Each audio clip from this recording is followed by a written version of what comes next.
A frequently asked question with Milestone Planner is how to track dependencies and relationships between milestones.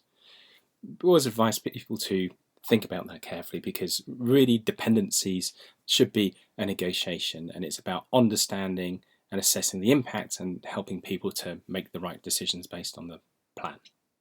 But in Milestone Planner today we have a few different methods for doing that, some of which have been added over recent months, and we're continuing to add functionality in this area.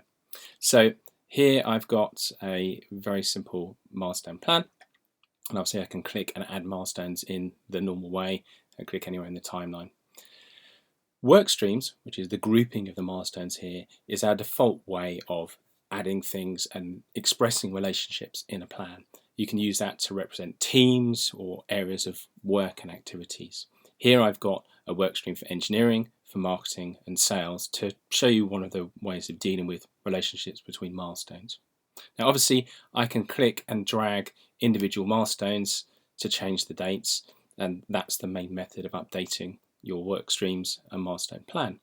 But also I can move sections of the plan. So for example, if I know that actually I need more time between the servers testing and servers arriving, then I can use the drag function in the workstream here just by picking on the grey area, and that will drag everything to the right of my cursor. So when I click and drag there, you'll see it's highlighted those 3 milestones, and when I move them, those are going to move for me. So that gives me a way of very quickly updating and adjusting my plan.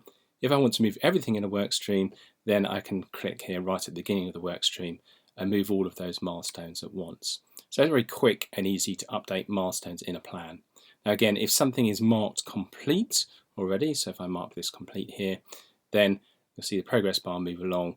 Now when I actually drag, that item doesn't get moved because it's marked as complete there. So what happens though if I've got relationships between milestones that are not in the same work stream? So perhaps these are all related, but obviously there's an impact here on my marketing plan. So what I can actually do here is say, well look, there's a relationship between all servers going live and the service launch, and I want to reflect that. So what I do is I take that milestone and drag it as I would normally, but I can actually drag it and drop it onto the service launch. So if I go ahead and do that, it'll pop back to its usual place, but in the service launch now you can see in its list of contributing items I've got all servers going live there. So what does that mean?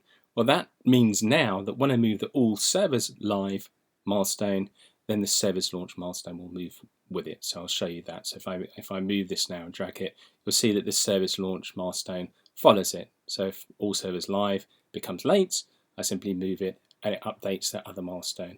And I can drag any milestone onto any other milestone to show and track those dependencies.